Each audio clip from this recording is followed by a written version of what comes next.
And presumably, if they ever got down to reading it, they would take the horror stories, the horror passages of books like Leviticus and Deuteronomy seriously as well. And some of them do that, and that's where a lot of the bigotry comes from. In the Islamic world, it's even worse. It's taken totally literally.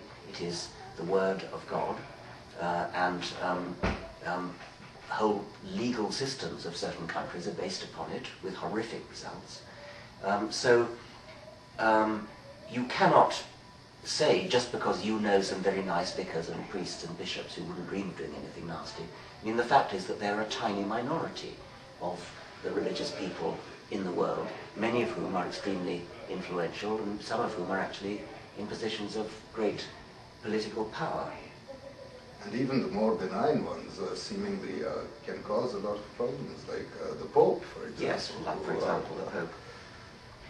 Banning contraception. And telling people in Africa that the AIDS virus goes through condoms, and so they better not use condoms. By the way, I had a wonderful story. I was in Nairobi a few weeks ago doing a television program, and I interviewed a Nairobi prostitute who was of some medical interest, because although she'd been at it for 25 years, which means that's a death sentence. I mean, with AIDS the way it is in Africa, if you're a prostitute for 25 years with 8 or 9 clients a day, you're dead. She's not dead. She's in fact genetically immune.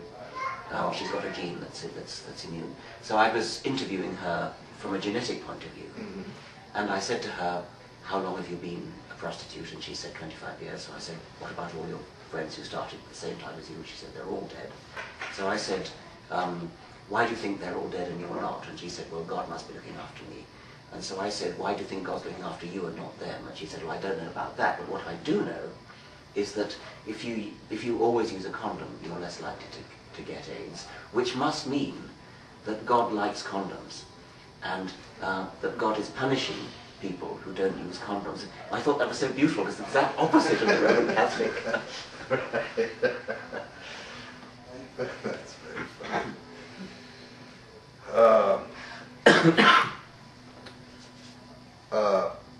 One last question is that with all the information coming out of the Human Genome Project, as well as somebody asked me to ask you that also we're starting to realize that there are many organisms living in our bodies, by some estimates larger than the number of human cells, the cells with our own genome. And the fact that so many different genomes are present in our body, really, does this have any effect on the main thesis of the selfish gene? Well, that's fascinating. My second book, The Extended Phenotype, took seriously the idea that a phenotype, like a body, or parts of a body, could be under the influence of more than one genotype.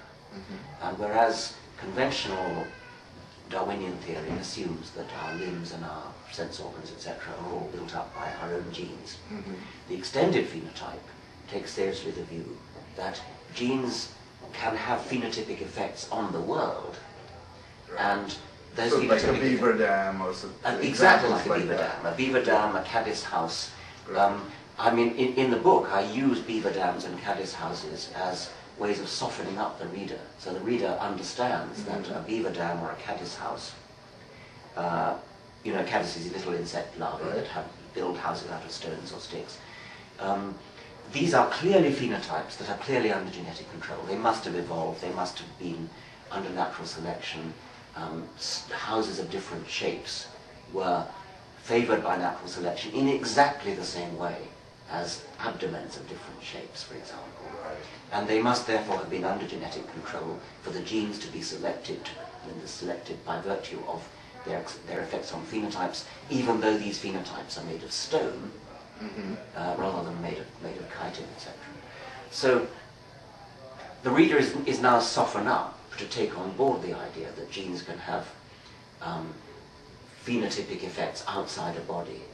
Then Then we move on to parasites that live inside bodies, worms and things, that manipulate bodies, manipulate the behavior of an animal to make that animal more likely to pass the parasite on in the way that the parasite, quote, wants. So, and that's well known. I mean, parasitologists have known that for a long time, all sorts of lovely examples of that. This again is an extended phenotypic effect. The behavior of the host, which is altered in such a way as to benefit the parasite, that is an extended phenotypic effect. Under control of the genes of the parasite. And the reason I say genes of the parasite is that this is obviously an adaptation and that's been selected by Darwinian selection. That means genes are involved. Finally, you don't have to actually be, the parasite doesn't actually have to be inside the body of the phenotype that's being manipulated. A cuckoo is outside the body, and yet the behavior of the cuckoo manipulates the behavior of the host parent, which is an extended phenotypic effect to the extent that it's an adaptation selecting cuckoo genes to influence the foster parent phenotype. So we are stuffed full of bacterial genes in bacterial bodies. It is entirely within the rubric of the theory of the extended phenotype that those bacterial genes could be influencing our phenotypes. And I mean, that would be a triumph for the theory of the extended phenotype if that proved to be the case.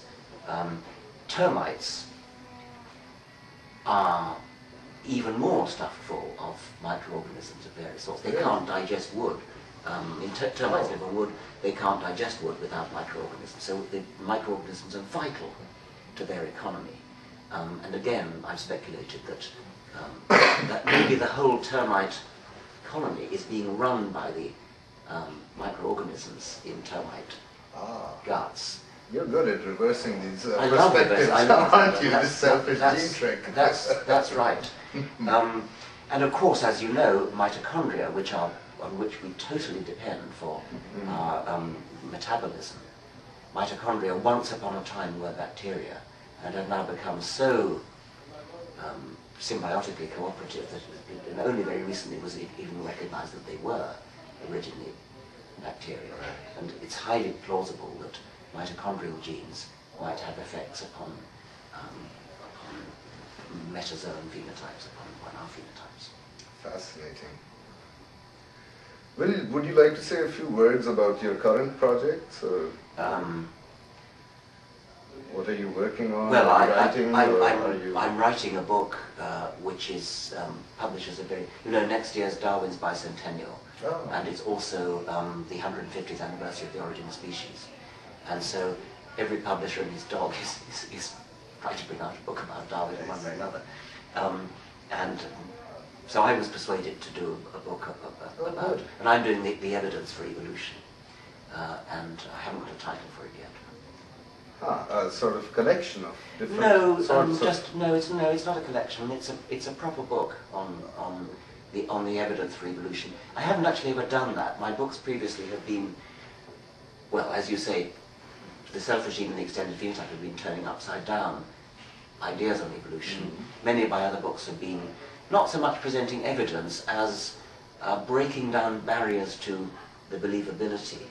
The Blind Watchmaker and Climbing Mount Improbable, for example, are books that sort of take things that people find hard to believe, like they think evolution's a theory of chance, and so well, you want to break that down, that sort of thing.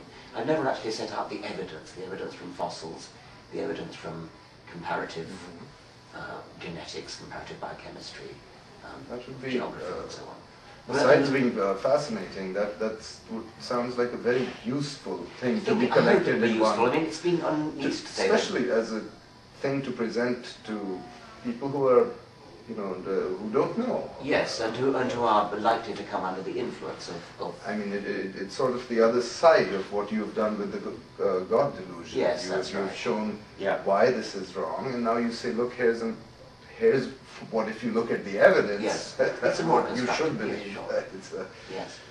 By the way, I should say that I am one of the thousands or millions of people whose intellectual landscape was completely transformed by reading The Selfish Gene when I was in college. Yes. And so it is a particular delight for me to meet you. You have been an intellectual hero of mine. Thank you.